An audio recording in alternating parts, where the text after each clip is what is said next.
think about people who, let's say, travel to Uganda and they spend some time there, they learn some dances there. They're not from there, or they dress a certain way when they're there. They have already taken so much from us, and if they have to take also the culture and capitalize in that and take everything, example, twerking. They said Miley Cyrus invented twerking. We have been twerking since we were in the womb, okay? Miley Cyrus ain't invent shit. There's in Tanzania, there's this culture where women just don't wear panties. I don't know if you saw the culture. Yeah, you're from Kenya, you know it. And then they wear clothes, they wear like dresses and then they just twerk. You should watch it on YouTube. It's a culture. You need to go to Jamaica. I need to go to Jamaica. I see Jamaican men humping on girls like boom, boom, boom. No, that's too much. hey, but and especially black culture in general. And before I even go further, I'm gonna use a disclaimer because I'm not a particularly fond user of the word black people. Yes. Because that implies on some level that we're one entity, which we're not. And this is also a thing that I think that, again, black people don't address. Either way, but it is always black culture that seems to suffer in the sense that it is taken, appropriated, and monetized, but black people never make a dollar from it. No, and that's really sad, because if a white person does it, they make money. If we try to do it, we can't make the money. But reggae music, Jamaica's most famous export. Yeah. You know how many artists in Jamaica can't get a certain platform? And I hear certain artists from certain countries, singing reggae and making a killing. It's crazy. Yeah? And I'm like, but that's ours though. And a lot of these people, they don't recognize where it came from. They don't acknowledge or pay any kind of homage to where whatever they've taken comes from. And for me, it is a very sore point because there's so much about my country that has been copied by so many other countries. And I'm not even going to use the word race, because me personally, I don't believe that race exists. Race is not a biological fact. Race is a social construct. Just let me get that clear. So I don't subscribe to this whole race business. But anyways, for me, it does not matter who it is that takes elements of my culture and use it. Because I've seen people who look like me that don't come from where I come from. They've never been there. And they will see me and they're like, oh, wagwan. And I'm looking at them like, the fuck is you doing? No, for real. I don't care if you look like me. You don't come from my culture. Don't take it. Don't use it. Because, like, if I was to, like, continue then. So you say wagwan and I'm like, you're wagwan, my lad. And then I start going along that, chain of thought. And you can't keep up. And then it's like, oh yeah, now I'll just switch back because now it's convenient for you. So you take my culture when you feel like you I understand what you mean. And when it's not convenient for you anymore, you go back to what you own. Your culture because they think it's cool. I don't give a like it's cool. When I was in Uganda, you hear guys saying my nigga, the American thing. And it was a cool thing. And then when I reached here, it's like if you say nigga, it's a racist thing. I'm like, okay, I didn't know that, but the guys at home, they use it to be cool, and they use a lot of Jamaican slangs to be cool. So most of them don't understand that it's a culture. They just think that it's just something to say. A cool thing. Certain things don't mean the same thing in a different place. Even if you say exactly the same thing. And I didn't realize the significance of that until I came to this country. Exactly. Has it been the same for you? And you use the word, especially the word nigga. Not me. It's like guys who wanna try to be cool back home. When I came here, I learned a lot of things. I I was like, wow, there's a lot of things happening in the world. There's this is wrong, that is wrong, that is wrong, because everything here has to, like, how do I explain it in a nice way? They have to have a reason for saying it, and maybe if you say something, maybe this is bad, you can't say it that way. You can, whereas where I come from, everything is not taken seriously. But that's another thing, yeah, because it's something similar for me. Like, that was something I had to adjust to when I moved here, because, like, it is not what you say; it is the intent and the context. Yes, of how you say it. Yeah. That has always been how it was for me when I was living in Jamaica, because we have words, for example, that just the tone of your voice changes the meaning of the word, and some words, just one simple word, can have 6 different meanings just on the tone of your voice. It's because we have so many tribes and our own languages. So when we are speaking English, we don't really think about the tone and, how do I put it? I need to put it in the simplest way. Like, here, everything said, like you say, the tone, the way you say it, you have to be careful. But back home, not everyone is speaking the same language. People speak different languages. So someone can bring it in a way, but it's their accent of their language. So we don't take it so seriously because, okay, it's just English. It's just a word. That's how it is.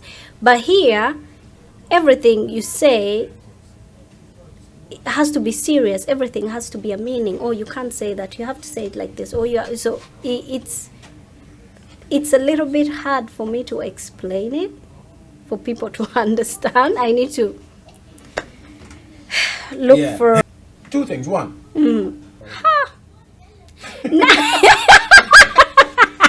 Now that's the problem with us Africans. Africans, we don't support each other. I have a following from Kenya, Tanzania, but on my following, you'll see a few Ugandans, maybe 0.0001%, because they know I'm Ugandans. Like, no, we're not gonna follow her. That's the problem with us Africans. They just go over there to hate. Like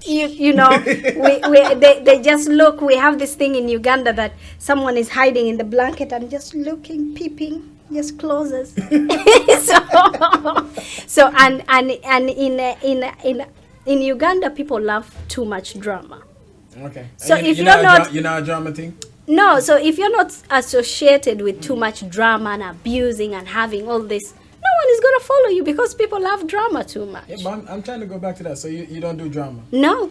I'm right, classy, no drama. I'm gonna keep that in mind. I don't like drama either. I just make points. I'm not gonna go fight with another woman or bash someone else. But that's what they want there. It's a soap opera thing. Yes, they want that kind of thing. Like, I'm abusing. Like, oh, she abused that. Oh, they're fighting for a man. Oh, that kind. Those are the kind of celebrities we have. But maybe it's home. good wood. No. No, I swear. This is the part I was talking about. Women who fight for men are just dumb. Maybe it's good wood. No, I would go straight to the man and fight with him because a woman has no fault in this thing.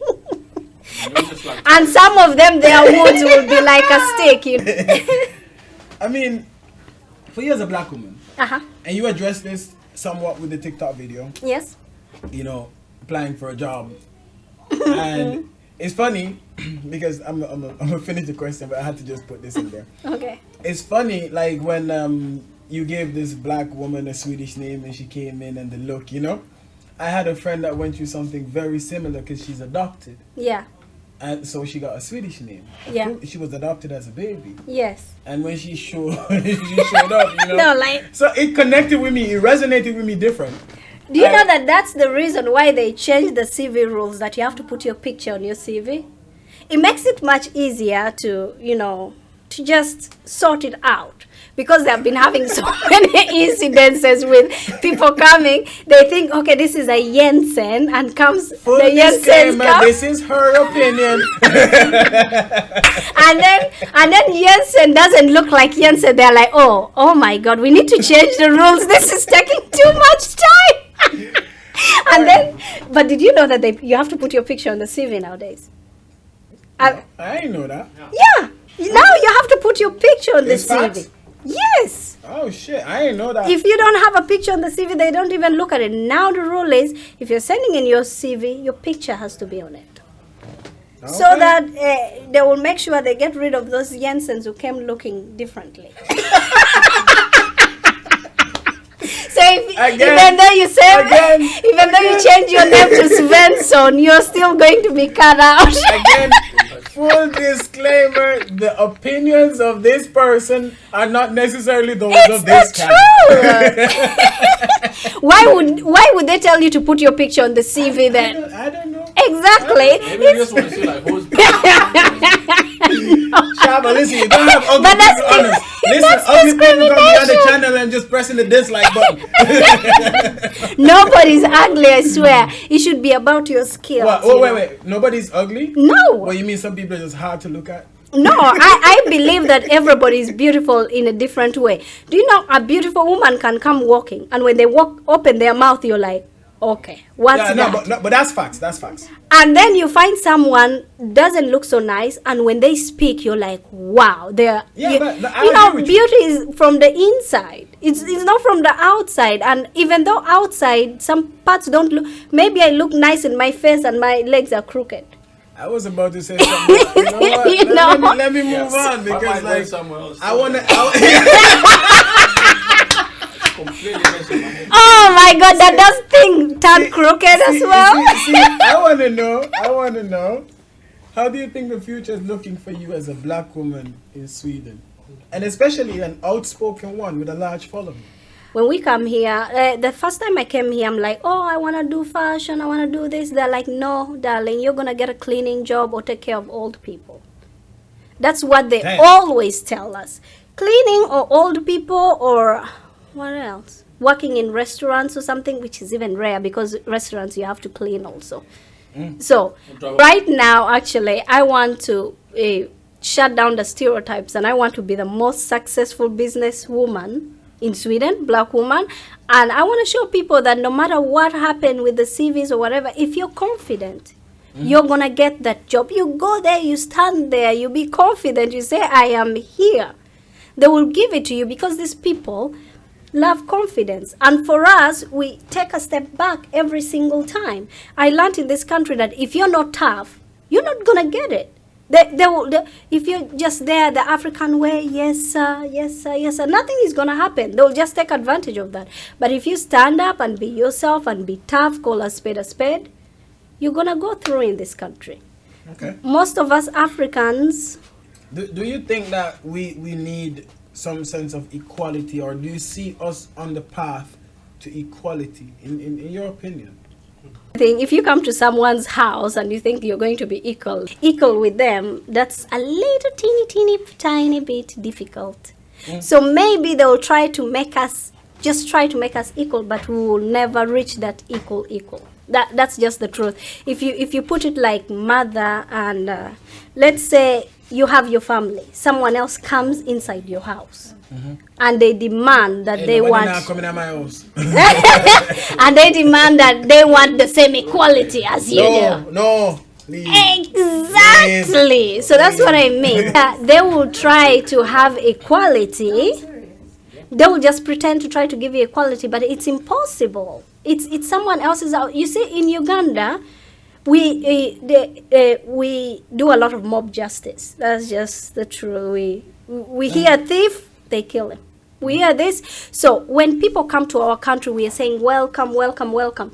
And but once but once they do a mistake, I think in 2011, Somalis were coming a lot in 2009, 10, 11. They came a lot to our country.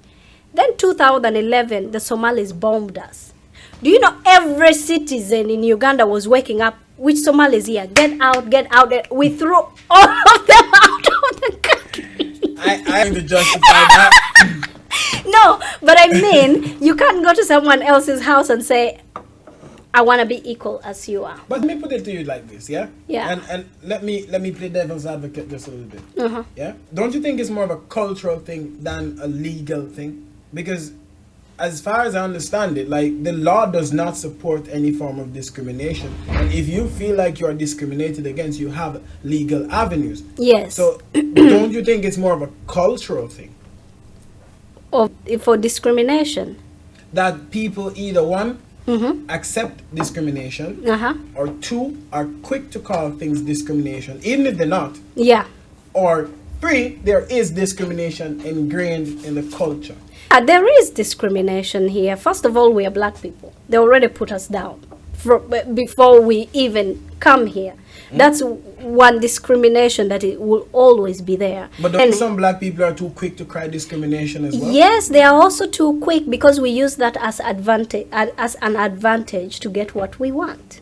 Most of the times, which is not right. But sometimes there is discrimination. There is a lot of discrimination, but the fact that we use it so much all the time and lie about it so much makes it, I don't know how to say. Harder to prove. Yeah, harder to prove, and it's just like it makes it not worth it anymore, like worthy. Like people are like, oh, they're just complaining.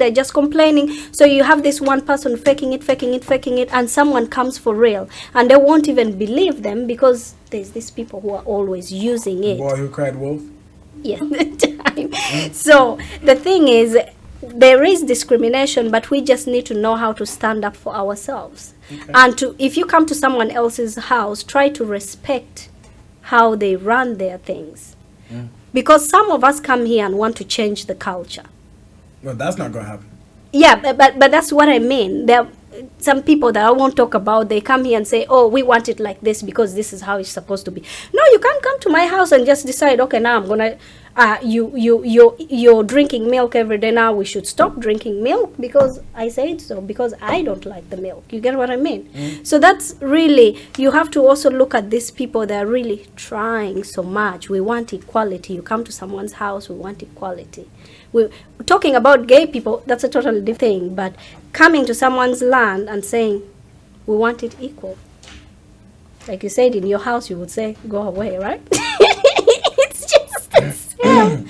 So it's pretty hard. We just have to learn the rules and try. We know there is discrimination. Just try to fight the discrimination a little bit and, Let me put it to you like this, because this whole discrimination issue, for me personally, like I don't care less. I couldn't care less who likes me, or who doesn't like me. None of that matters, because at the end of the day, I'm going to keep doing what I need to do to get to where I need to get to. Yeah, that's how I look at it. Yeah. And one of the things that I think is unfortunate is that coming from so many different places to this country, adapting to a new language, a new set of customs, and especially like most black people in this country come from former British colonies where there are still certain laws in place. For example, there are certain customs that have not been devolved from our countries, and coming into direct conflict of opinion with how things are here. And it's in my opinion something that we should be mindful of, because even if you have an opinion, every man has a right to his opinion. Yes, of course. And where I come from, they say the truth is it might hurt, but it's not an offense. But I don't think that people, and especially this is the question I'm actually building up to here. I think that everybody has a responsibility and should take responsibility for whatever they say and how it might be received. It is not just putting out a message. It's not just saying what you feel like with no regard for how it might impact somebody else. So my question to you here is, when you make content, and we've been talking exclusively about TikTok, because that's where you're most prolific. Yeah. When you make content, do you just like, I don't care who I offend, I just say what I say? I never thought about offending anybody. I just put out what I think.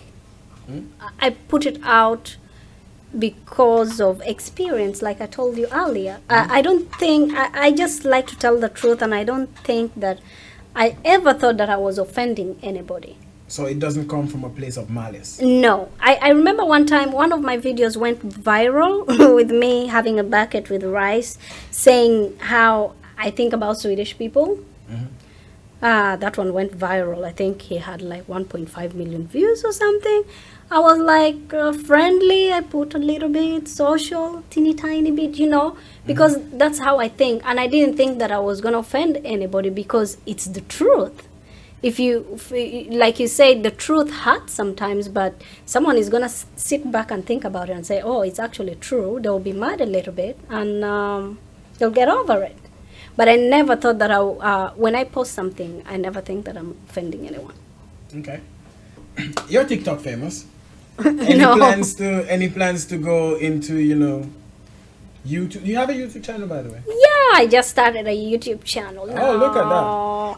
Because I went viral, so I'm like, let me use that opportunity to make some money. Hey, plug your YouTube channel. Come on, plug your YouTube channel. It's called Krinastyla Reality. Okay. Yeah, so go and subscribe down below there. How do I have to do it like this? or like this? That's what I see YouTubers doing. I'm still new, all this. No, so I'm trying to make sure I capitalize in this little viral video of mine, Okay. So you're branching out into YouTube now? Yeah, that's why I'm gonna make the money. If I could get that 1 million views on YouTube, that's some good money, right? Hey, there's 40 racks in there. Hey. Yeah, for waxing. I bought 40,000. Here's a question, because this is now the final question. Okay. Yeah, I've been having you in that seat for a minute. I'm trying to keep you all night.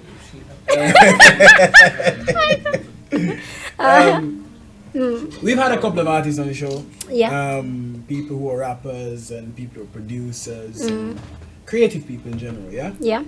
And I know there are probably a lot of creative people now who don't know how to, let their voice be heard. Because I'll take myself as an example. I've been writing since I was 16. I'm not going to tell you how old I am. I won't tell you how old I am. But black don't crack. The older the better. Hey, wine, like good wine, like good wine. Good wine. But I wrote a lot as a teenager. And I mean, over the years, it's, diminished. But I would never let anybody read it. Why? I don't know. Maybe it's a fear of criticism. Maybe it was just me being too critical about, what I write. But I would never let people read it. And so there is a lot of things that I've written that is just packed away somewhere. That's crazy. That's more like just a TikTok video, because I turned off my TikTok notification. I'll make sure that I don't go there for 3 hours, because I have that feeling like, oh my God, So then when I go there, I was like, God, people like this shit? That's crazy. No, but you see, that's the thing. Like, I don't feel like I can get to the point where I want anybody else to see what I do. I think you should try. I mean, like, and it sounds insecure, and maybe it is insecurity, but I mean, it's a jump from just sitting in your room and making little videos for yourself, or writing little things, and then moving from that to actually putting out into the world. So, because there is a lot that goes with that. I mean, people that will like it, people that might not like it, and you never know. Like, and it is hard to deal with, because some of the criticism people take online as a playground, because they can be anonymous. Yeah, that's the abuse that they can dish out without ever having to face any consequence. Yeah, that's true. Like it depends on the way you've built your social media and you've portrayed yourself out there. Example, me, if you wanna attack me, what are you going to attack me with? Are you gonna say I'm ugly, or are you gonna say it depends on how you build yourself. And if you should know, like I told you earlier, like if you don't have haters, you're not doing anything right. So it's better to put it out there, and if 10 people like it, that's very nice. If only one person, 2 people, okay, that's bad. You should try. So you're telling me 2 people will be you and a friend that felt sorry for you and say, you know what? All right, hey, that means I'm doing well, Shavo. I'm up to 69 views now on Instagram on that video. That's nice. That's perfect. It's everybody that follows me. It's cool. That's good. You see, that's a progress step by step, and you shouldn't care about the likes. That's the thing. People who care so much about the likes, they will never progress. So you're telling me that even if I'm unsure of what my artistic voice is, so to speak, just put it out there and it might just fall into place. Exactly. Why are you hiding it? You shouldn't hide it. Just put it out there. If 10 people like it, just put it out there and say, this is my thing. I like it. This is one way of being creative. Me, I feel like I want to be a trendsetter. I don't like to follow trends. Okay. So I don't go for inspirations, like let me look at this and get inspired or whatever. I just do my own thing, so it makes me unique. Okay. So if I like it, that's it.